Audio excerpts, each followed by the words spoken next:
Senhoras e senhores, com a palavra, o moderador, senhor Marcelo Wosnica. Bom, pessoal, obrigado a todos novamente. Eu não vou falar muito aqui, que acho que os painelistas aqui são os que mais a gente quer ouvir. Então, eu já passo logo de primeira mão a palavra para o próximo painelista. Bom dia a todos. Eu gostaria muito de agradecer o convite. É uma honra para mim fazer aí a primeira palestra de um evento tão importante quanto esse. Embaixador, muito obrigado. É uma oportunidade rara para mim. Eu vou tentar fazer num prazo curto, né, dividir com vocês uma visão de como é que eu estou enxergando, né, os fundamentos dos mercados em geral, dos mercados agrícolas, fazer uma reconstituição um pouco desses últimos anos, que eu acho que nós passamos por transformações muito profundas nos fundamentos, digamos assim, nos alicerces de como é que a economia agrícola mundial está se ajustando. E depois, no final, vou tentar fazer assim uma visão mais do como eu estou vendo o mercado de trigo no momento, evidentemente deixando ao debate pontos mais relevantes. Quer dizer, é uma questão de escolha num prazo tão curto. Eu pensei em começar a falar um pouquinho, então, das transformações da economia internacional, quais são as vantagens competitivas dos principais países, quais são as implicações para a agricultura brasileira dessa transformação. E o que eu queria começar fazendo era o seguinte: a história da economia agrícola é uma história, se nós voltarmos para o século XX, basicamente é uma história contada pelo lado da oferta e não pelo lado da demanda. O século passado inteiro foi um século de queda muito profunda nos preços dos alimentos. 3 momentos de grandes picos nos preços dos alimentos, as 2 guerras mundiais, o choque do petróleo dos anos 70, mas a verdade é que o salto de produtividade no milho, no trigo, nos Estados Unidos, na Europa, trouxe um modelo tecnológico que depois foi exportado, né, graças aos trabalhos do professor Norman Borlaug, nos anos 40 e 50, adaptando essas variedades para as latitudes mais baixas, no México, e depois transferindo isso para a Ásia, gerou um boom na produção de alimentos, que fez com que os preços dos alimentos caíssem praticamente por um século. Essa, mais ou menos, qualquer economista agrícola formado, como eu fui nos anos 90, era mais ou menos o nosso, vamos dizer assim, a nossa estrutura de análise dos mercados agrícolas, era dizer o seguinte: olha, permanentemente o salto de produtividade vai fazer com que os preços dos alimentos caiam em termos reais, e isso deveria ser a história que nós estaríamos vendo até hoje. De repente, por volta aí de 2007, nós começamos a assistir um salto nos preços dos alimentos, que, se colocado numa dimensão histórica de um século, parece pouco, mas pelo curto espaço de tempo, gerou saltos muito expressivos, especialmente nos preços dos grãos. O milho, entre 97 a 2007, era um produto da ordem de $2,30 o bushel, como média de preços, e nós chegamos a ver milho aí de 7, 8 dólares o bushel. A soja era um produto de 5,30 o bushel, virou um produto de 15, 16 dólares o bushel. O trigo, historicamente, um produto de 3 dólares o bushel. Nós sentimos saltos muito profundos, em alguns momentos atingindo o patamar de 11 dólares o bushel. Portanto, a pergunta relevante para qualquer economista agrícola era entender o que estava acontecendo. Aquele foi um desafio muito grande lançado para a minha profissão, no mundo todo, de entender por que houve um salto tão expressivo nos preços dos alimentos, contrariando uma tendência secular. E eu acho que é disso que eu queria tratar um pouquinho, e me parece que hoje nós temos um diagnóstico muito claro de quais foram os movimentos por trás desse movimento de preços, e, num certo sentido, me parece que parte dos elementos que explicam esse movimento dos preços dos grãos no mundo todo, e, evidentemente, a questão do trigo, né, embalada nessa movimentação que pegou o milho, pegou a soja, etc., já vou falar disso num instante. Me parece que nós estamos vendo alguns elementos de transição, de transformação desses fundamentos que eu gostaria de dividir, então, com os senhores agora. Basicamente, acho que o diagnóstico é que nós vivemos nesses últimos anos, nos últimos 6, 7 anos, um choque de demanda que a oferta não foi capaz de responder a contento. Quais são os elementos que eu gostaria de mencionar sobre esse choque de demanda? Os clássicos elementos de demanda de alimentos, população e renda, né? Evidentemente, há um choque, continua crescendo a população mundial, num ritmo de 80 milhões de pessoas por ano, e evidentemente isso acrescenta a demanda. Agora, é claro que alguém mais cético poderia dizer, no século passado também houve um crescimento populacional muito relevante, não obstante, os preços dos alimentos caíram consistentemente. Talvez não esteja na demografia, alguém mais cético poderia dizer, a explicação para o aumento de preço, mas não há dúvida que é um acréscimo de demanda. Entretanto, na demografia tem um elemento muito importante, muito relevante, na minha opinião, que explica em parte essa transição, que é a urbanização. Nós estamos vendo aí um movimento migratório do campo para a cidade na Ásia sem precedentes. E, evidentemente, as cadeias alimentares mudam completamente quando o mundo urbano cresce. E, curiosamente, a gente acaba concentrando, a alimentação da humanidade em não mais do que 5 grãos e não muito mais do que 3 cadeias de proteína animal. E, com isso, vamos dizer assim, uma certa ocidentalização dos modos, dos hábitos de consumo, vai mudando e vai trazendo demandas que antes não existiam para uma série de cadeias relevantes. Então, sim, a Ásia passa por um processo de transição demográfica muito importante para o mundo urbano e mudando as cadeias alimentares. Segundo elemento, aí sim, a renda, esse sim, um vetor extraordinariamente relevante desses últimos anos. Nós assistimos um crescimento de 3 décadas, um crescimento espetacular da renda de vários países emergentes, em destaque, evidentemente, a China, e as sociedades, as sociedades mais avançadas, são os Estados Unidos, sendo, para ter um parâmetro referencial na cabeça, é um país aí de 800 a 900 quilos por habitante, demanda de grãos por habitante ano, uma dieta tida como uma dieta boa, estável, sem problemas de obesidade, seria algo perto de 450 quilos de grãos por habitante ano. Evidentemente, esses grãos convertidos, em boa medida, em proteína animal, ou seja, aumenta a participação da proteína animal na dieta. Isso gera, portanto, uma pressão de demanda muito importante. E nos países mais pobres do mundo, hoje, a África é a referência, o consumo per capita de grãos é da ordem de 200 quilos por habitante. Portanto, conforme o nível de renda sobe, isso sobe a pressão por consumo de proteína animal. A proteína animal demanda milho e soja, a demanda de milho e soja, então, cresce, pressiona as áreas produtivas, inclusive de trigo, pressiona os custos de produção na medida que demanda mais fertilizantes, insumos, isso eleva os custos e também eleva, portanto, por tabela, os preços do trigo, seja pelo custo, seja pelo efeito de substituição de ração, a concorrência com o milho do trigo, em várias regiões do mundo, o trigo usado como alimento de animais. Sim, essa é uma transição relevante, ela veio para ficar, ela não vai parar, ela vai seguir pressionando os mercados. Simultaneamente, nós assistimos a esses 2 elementos, população e renda, um novo choque que não existia no passado nessa dimensão, que é o consumo de milho, usar o milho para produzir etanol nos Estados Unidos, que virou uma política americana muito forte e hoje consome quase 15% do milho do mundo. Os Estados Unidos produz 40% da oferta mundial de milho, na medida que parte disso, 1/3 do milho americano tem sido desviado ao consumo de etanol, isso gera, sim, uma pressão de demanda, não existia isso no passado, pressiona o preço do milho, por sua vez, soja e trigo andam juntos também. Então, há um certo contágio nos mercados agrícolas por um choque de demanda que se multiplica.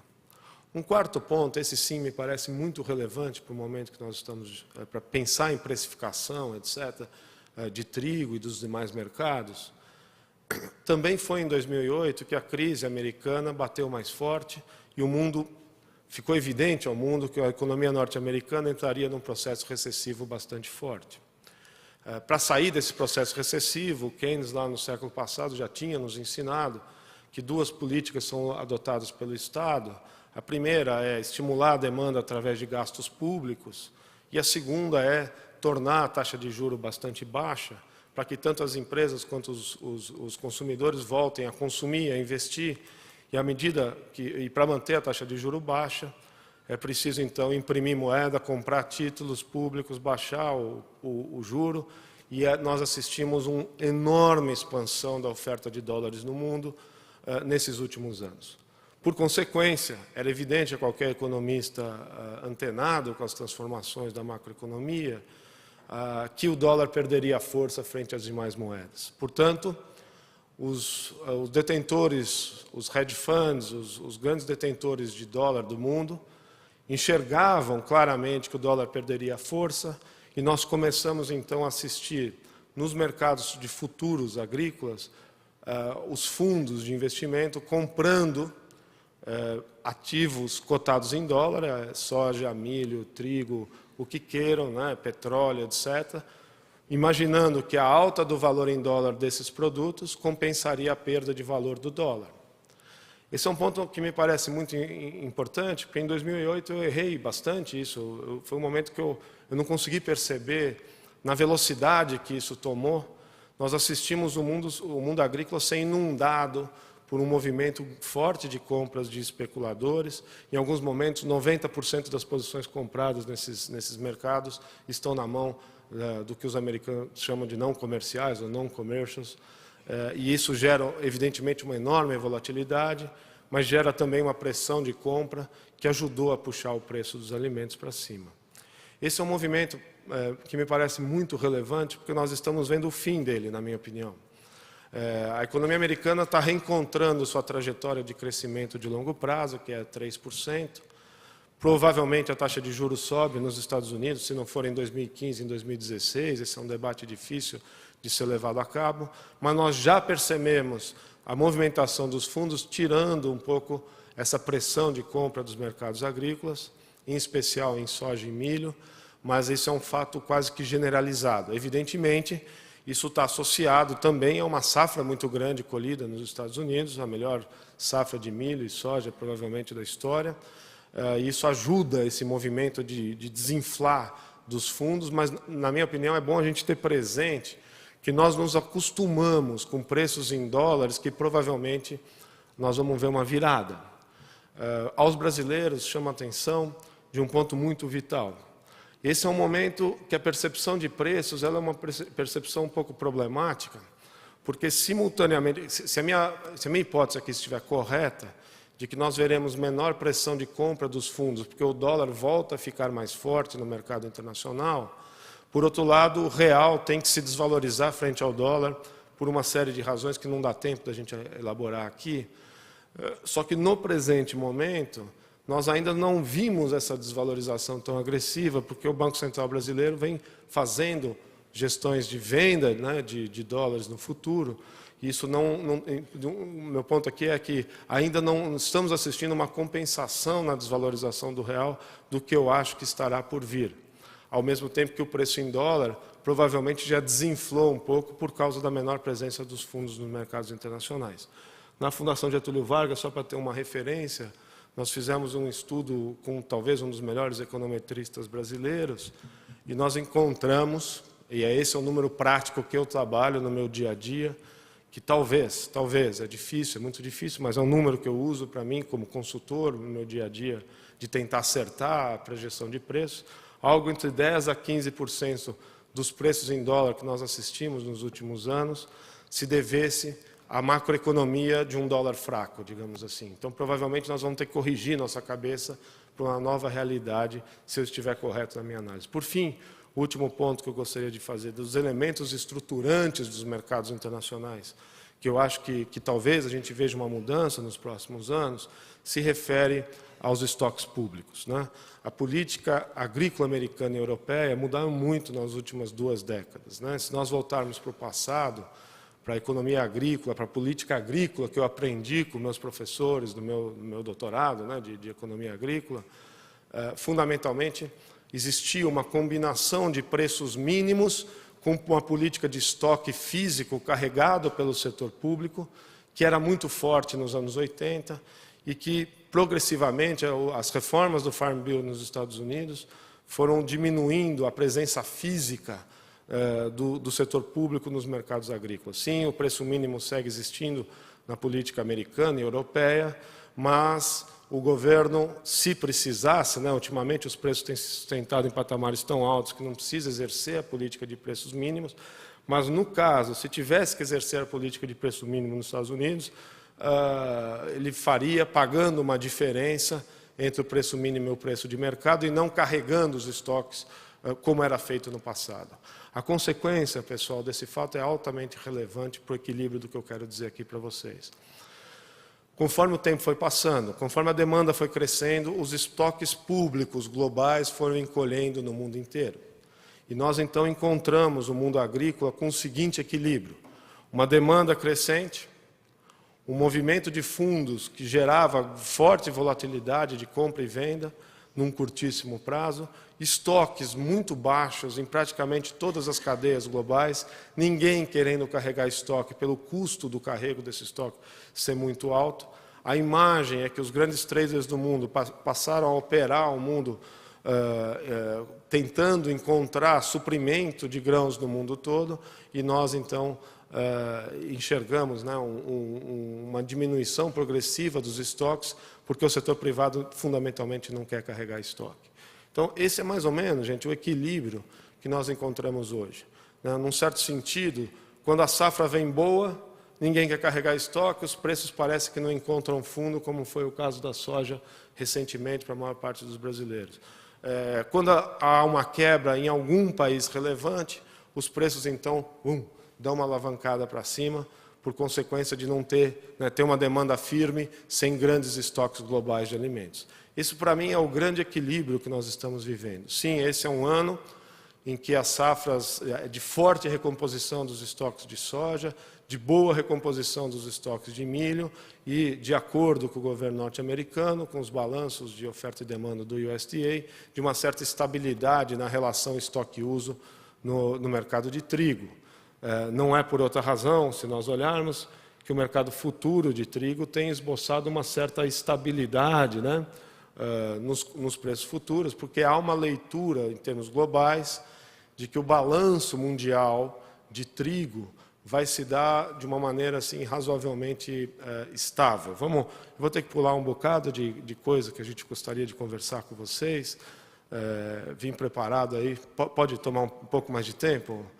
Tá, se vocês me permitirem, eu queria só mostrar um pouquinho. Olha só, o verde são as posições líquidas compradas dos fundos. E a linha verde, mais escura, lida do lado direito do gráfico, é o preço do trigo. Eu queria que vocês notassem, acima de zero, a posição líquida dos fundos está mais comprada do que vendida. Se eu estou comprado é porque eu acredito que os preços vão subir. Abaixo de zero tem mais gente, mais especulador vendido do que comprado, né? Então aqui é só para mostrar um pouco a alta correlação que existe entre esses movimentos, né, de compra e venda dos fundos. Obviamente, também há um movimento por parte de quem está do lado real, nas expectativas de safra e entre safra, mas me parece que isso tende a diminuir um pouco no tempo, se eu estiver correto com a valorização do dólar. Por que a oferta não respondeu a contento? Como é que gera o equilíbrio? Depois eu fecho com o mercado de trigo, se vocês me permitirem, um instante só. O curioso desses últimos anos foi uma certa morosidade na resposta da oferta, aparentemente, e eu acho que eu queria só olhar um pouquinho para os grandes centros produtores de alimentos do mundo, quais são suas restrições. E aí a ideia aqui é, sim, existe uma restrição de aumento da oferta em boa parte do mundo, inclusive no trigo, talvez a Europa sendo a grande exceção, o leste europeu, digamos assim. Bom, para eu produzir alimento eu preciso ter água, tá certo? Algumas observações, né? A Austrália é um grande deserto, um pedaço importante da África, que é vista como uma nova fronteira agrícola, também é um grande deserto. Vejam vocês, como nós sabemos, a América Latina, de um modo geral, é muito bem suprida de água. A Europa também, o norte dos Estados Unidos também. Entretanto, né, para eu produzir alimento, diz a termodinâmica, a agricultura é a ciência, a arte de converter energia solar em biomassa, né? E esse é um gráfico que eu gosto bastante. Pega quanto que incide de energia solar em um ano, né, a temperatura diária, a soma de um ano, dá uma ideia de quanto de energia solar incide em cada região do globo. É evidente que nos trópicos é a maior incidência de energia solar, e, embora eu tenha disponibilidade de água na Europa, nos Estados Unidos, é muito frio, né, por muito tempo, há uma limitação maior na produção de biomassa. Terceira coisa que eu preciso para produzir alimentos em larga escala é terra plana. Aqui nesse gráfico, o que é verde é plano. O que é vermelho, amarelo, é mais íngreme, né? Grandes produções de alimentos são feitas em grandes planícies. Os Estados Unidos, junto com a China, os maiores produtores de alimentos do mundo, 500 milhões de toneladas de grãos, as áreas produzidas integralmente na área plana do meio oeste americano, quase que exclusivamente. A China produz em duas grandes planícies, 500 milhões de toneladas de grãos. A maior planície contínua são as estepes russas, mas, como a gente já viu, é muito frio, então existe uma limitação de produção. A maior área plana da América Latina é a Amazônia, e, evidentemente, nós ocupamos com a floresta, não estamos usando, o cerrado acaba sendo o outro polo de desenvolvimento. Então, há uma limitação também de produzir alimentos em larga escala pelo relevo, né, digamos assim. Se eu juntar tudo isso, quer dizer, se eu juntar sol, água, qual é o potencial de produção de biomassa que existe em cada região do globo, e, novamente, a gente pode ver a América Latina abençoada em termos de capacidade de produção de biomassa, assim como a África, por estar nos trópicos, ter água, enfim, ter bastante energia solar. Se a minha, então, hipótese aqui faz sentido, se eu tenho restrições de produção de alimentos em regiões de forte demanda de alimentos, nós deveríamos ver, se a demanda crescer, duas coisas aparecerem: preços mais altos e um comércio mundial de alimentos mais agressivo. O preço mais alto eu já mostrei, comércio mundial de alimentos cada vez mais agressivo. Por favor, eu vou me ater a esse gráfico. Aqui é 1990 e 2013. Só rapidamente, pessoal, o que está em vermelho são os países que têm déficit comercial agrícola, e o que está em azul são os países que têm superávit comercial agrícola. Vejam, por gentileza, que em 1990 a China era um exportador líquido de alimentos. A China hoje é disparado o maior produtor de trigo do mundo, com mais de 2 vezes a produção norte-americana de trigo.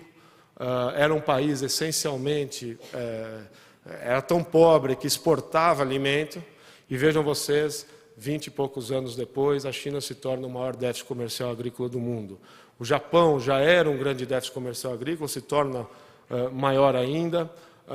O crescimento, né, a alta do petróleo permitiu ao mundo árabe comprar mais alimentos, virou um grande déficit comercial agrícola do mundo, e, novamente, o grande superávit agrícola do mundo surge nas Américas. Basicamente, é daqui que está saindo o grosso desse movimento. Claro, para nós brasileiros, o trigo, né, é a única commodity, a única cadeia relevante que nós importamos. Esse é o único comércio diferente do Brasil, os demais são fortemente superavitários. Eu ia só um pouco a questão brasileira, me perdoem os colegas. Quer dizer, evidentemente, é uma produção essencialmente, aí a região onde nós produzíamos trigo em 1990, quanto mais escuro, mais trigo. É evidente que é uma cultura que nós não conseguimos avançar na tropicalização do trigo. Se nós avançarmos para 2000, note que a geografia mudou pouco.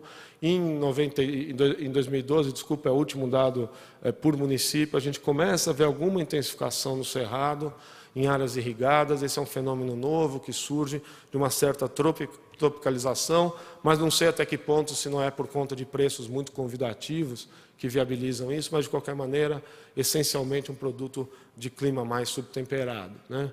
Então, essa é uma característica nossa e tem mostrado que a cadeia gera um volume de importação não desprezível.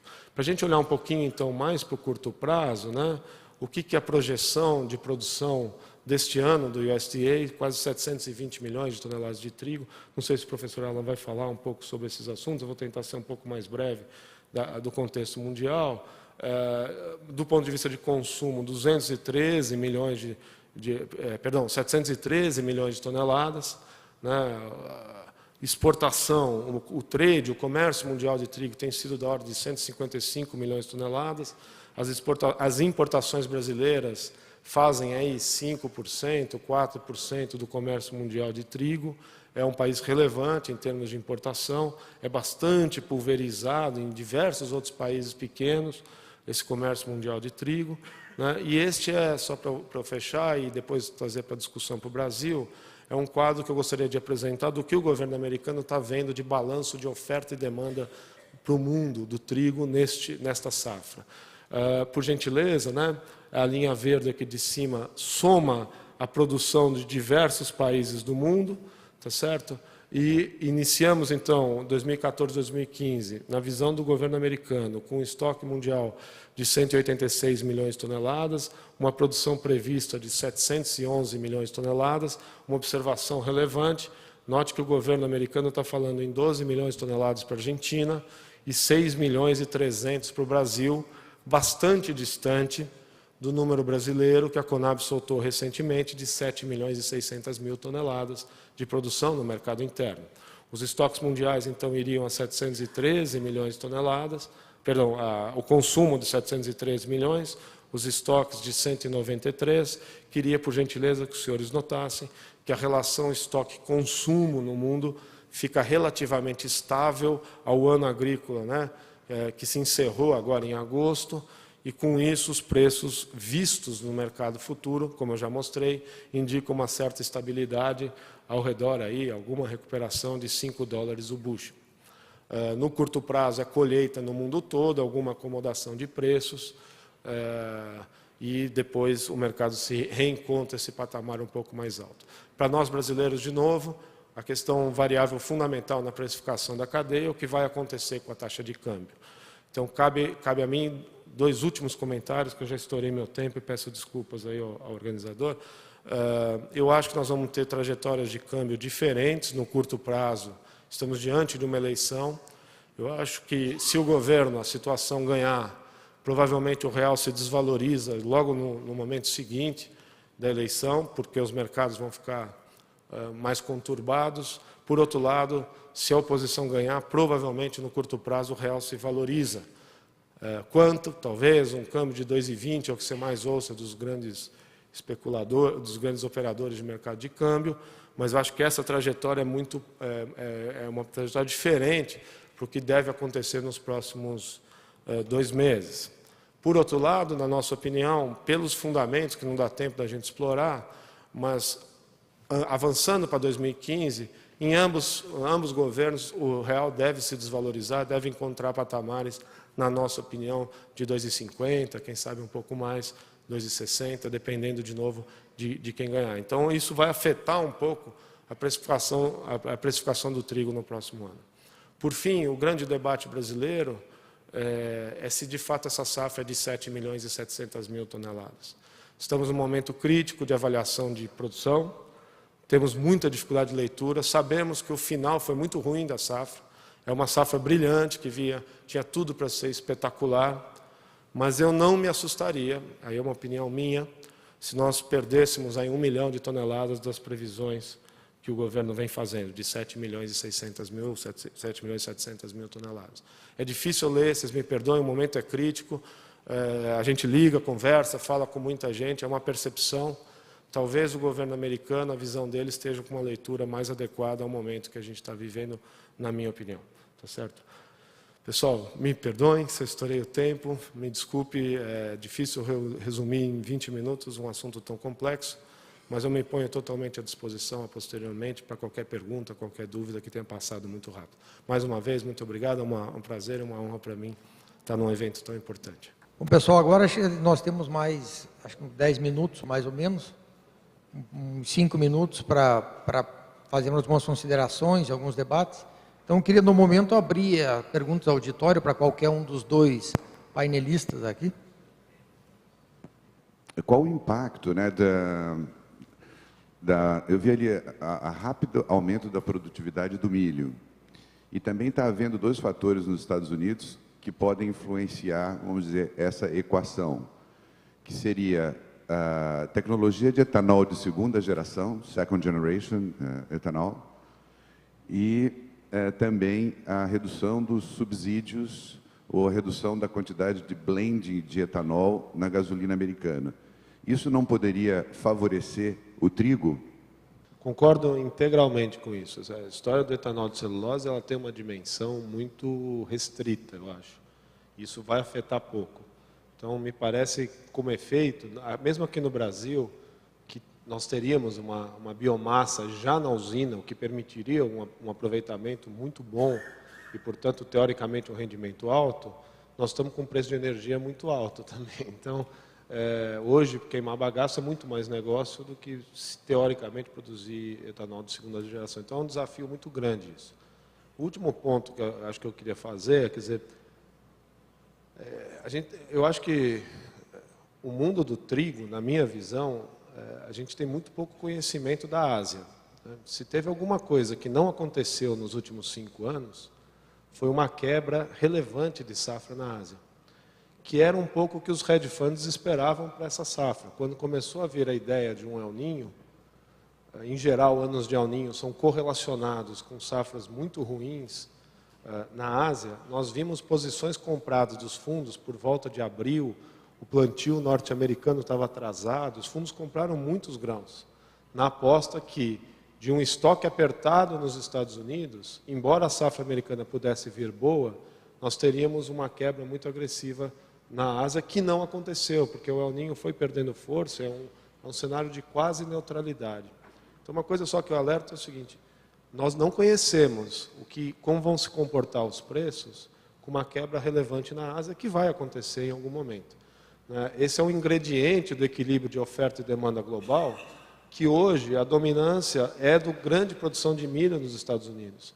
Mas se a China tivesse tido uma safra pior, e digo mais, se nós a gente acompanha diariamente o clima na China, um pedaço não desprezível da China vem passando por uma seca enorme nos últimos 2 meses. Tem províncias chinesas com a maior seca em 30 anos. Se até 2 meses atrás a gente olhasse as estimativas do governo norte-americano para a China, era a maior safra da história da China. Agora nós estamos começando a ver uma revisão para baixo. Ainda uma safra muito boa, mas é uma revisão para baixo. E a gente não pode esquecer que o grosso do trigo no mundo hoje é um trigo asiático. Então, do equilíbrio desses últimos 6 anos, nós não conhecemos como é que o mundo vai se comportar se tiver uma frustração de safra mais forte na Ásia. Nós aprendemos o tamanho do impacto de uma quebra de safra em 2012 nos Estados Unidos, que durou quase 2 anos, aquela quebra, para reequilibrar o balanço de oferta e demanda mundial. Não conhecemos ainda como o mundo vai se comportar, porque, afinal de contas, a pressão de consumo é enorme. Então, eu acho que nós vamos continuar vendo contaminação dos mercados de milho e de trigo de uma maneira muito agressiva. O momento é um momento muito bom de recuperação de estoques, etc., mas é um momento que exige, quer dizer, a equação de equilíbrio de oferta e demanda no mundo, na minha opinião, não está resolvida. E como a gente, em geral, olha muito só o curto prazo, parece que reequacionamos um equilíbrio de oferta e demanda. É preciso muita cautela nesses movimentos.